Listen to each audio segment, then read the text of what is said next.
Hey, well, we're back. Game two, a much closer, more competitive game. Um, Denver England.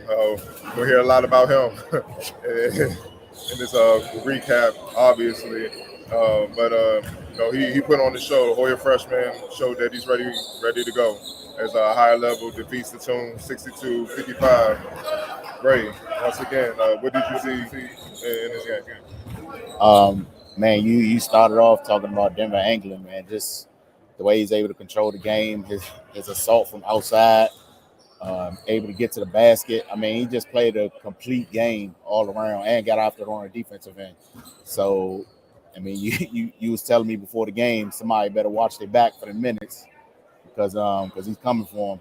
But yeah, it's a great addition to Georgetown. You know, he showed what he's made of today, and then along with the athleticism of Dante Bass and Andre Nation for high level, man, they were everywhere. They canceled a lot of shots. They made things difficult on the inside, on the glass, and getting out in transition. That was pretty much the difference in the game. Yesterday the Tombs they had Brandon Murray to kind of carry him through, but he started the game but wasn't able to finish.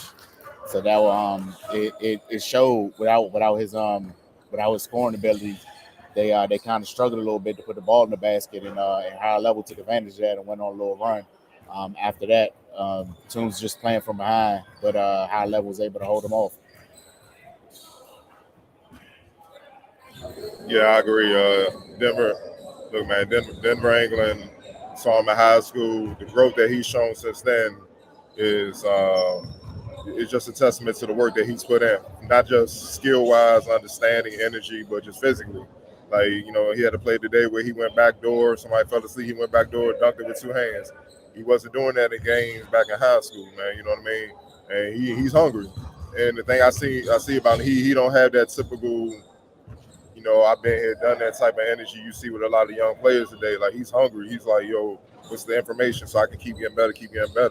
And it's refreshing to see, man. 22 points at the game high 22 points, man. And it wasn't just that he was throwing up a lot of shots and they would just happen to go in sometimes. They were efficient shots. They were a wide range of shots, 3-pointers, mid range, come back door, moving without the ball, having the ball in his hands. He had the pressure well. He defended well. And I was thoroughly impressed, man. Especially first game he was going up against uh, seasoned college guards, you know what I mean, guys in the pros, and he more than held his own. Hell, he outplayed them, and that's just you got to salute him on that. And it wasn't just him, like you said, Bass.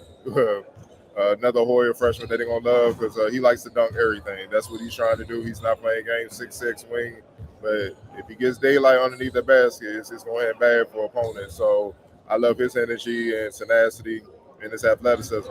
Once he build up the skill part to match the athleticism, it can get scary. And last but not least, Noel Brown, George Washington. Uh, what's limiting him was his ball skills. You had to feed him in a post. He can only really score one way. But today, you saw him get the ball in the high post, the low post. He would dribble to his spots where he can be most efficient. He dribbled through traffic when they were trying to dig down, disrupt him. He stayed poised, got to a spot, and he finished. He punished. He punished the smaller Toons team, man. And to be fair, the Toons lost Brandon Murray early. They lost him early in the game. He took an elbow to the eye, man, and that was a big blow because he had a big game yesterday, and that's a lot of scoring. That's a 20+ per game score from yesterday that they no longer had. So it put more pressure on their guards like Primo Spears and Will Thompson, those guys that have to pick up the slack. But all in all, high level was just on that game. The attack, like I said, with England, not just him, Devin Dinkins from George Mason, another freshman guard, played at Gonzaga here in DC. He in his first game here in the Kennedy League, fit right in, solid all around. Didn't try to do too much, hit shots when he had them, pressure the ball, dribble right through the pressure of Primo Spears and those guys when they try to apply pressure full court. He looked like a seasoned vet, man. So, George Mason got somebody that can definitely come in right away and control the game. You know what I mean? And help control the game. So I know their head coach Kim English is excited about that. But look, it was highest levels game. They controlled it from they actually came back in the first half. Once Noel Brown got going, the match what England was on, it was pretty much a wrap after that. And like I said, between him and Jenkins, they controlled the game, and the Tones couldn't climb back in, and they just stayed steady and they pulled out the victory. So, who's your standout for tonight? Denver England for sure, man. He just did a wonderful job in every aspect of the game, man. Wasn't turning the ball over, ran the offense, scored when he had to, set guys up, play defense. I mean, it was just a masterclass, man, and he led them to the victory. Like you said, they had to come from behind before, but once he settled everything down and got other guys involved, they pretty much hit their stride, and then it was off to the races. Yeah, obviously I'm gonna go with England, man. Freshmen, I don't think people understand. They may not be from the DC area how prestigious this summer league is. The mix of pros and college guys from all over the country that have local ties or play for local schools.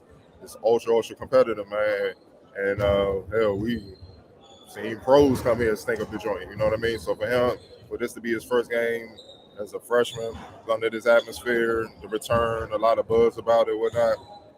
Look, man, he shined. He did his thing, man. So that's encouraging moving forward. And like I said, he seems hungry for more. So it's obvious that England, is player of the game. Your X factor. I go Noel Brown, man. Yeah, you pointed out just how he just overpowered the Tombs. I think in the times when Denver England wasn't scorching from outside, they were just dumping it down to him, and he was going to work. And that's a pretty good safety net to have, man. When you got somebody reliable down there that that can either get you a high quality shot or going to get fouled and get to the free throw line. And I think a couple times when when they were in need of a basket, they just went to the big fella and just made it simple. And then that's a testament to England and the other guards realizing, hey, we don't have to make this more harder than it has to be. Just went ahead and went to the most obvious mismatch, and that was Brown. And he kind of carried them through. And like I mentioned before, the athleticism with Dante Bass and Andre Nation, like they, even when Toombs was able to get to the basket, they were looking over their shoulder because those guys were coming to throw everything in the stands. And it that mental aspect kind of makes you second guess yourself, and it gives the defense just enough time to recover. So, but yeah, for X Factor, I go Noel Brown. Yeah, I was about to go with him as well. Just watching him last couple of years at GW. I can't stress this enough about his ability to handle the ball under pressure with guards digging down, trying to disrupt him as he tries to get to the spot on his own and don't have to rely on the guard to feed him to be an offensive threat. That's huge, man. That's a big boost in his game. And you saw it tonight.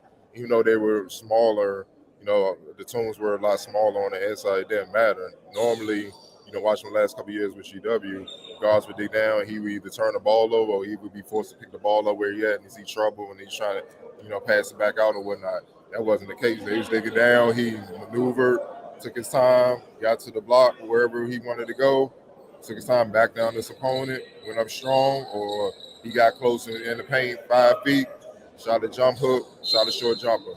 And if he didn't make it, he got fouled. So that's devastating because you piling up points, you get easy points, and obviously, defense and the defenders on the Tombs, they're looking at each other like, yo, come on, bro, like it's deflating as time goes on. But at the same time, it's consistent points. Whereas if you have a coach who's shooting the ball from the outside, you got some reliable inside that can keep you afloat until you wake up offensively from the perimeter. So, Noel Brown is definitely the X factor. But as you can hear, third game of the day is about to begin. We'll be right back with a recap of that.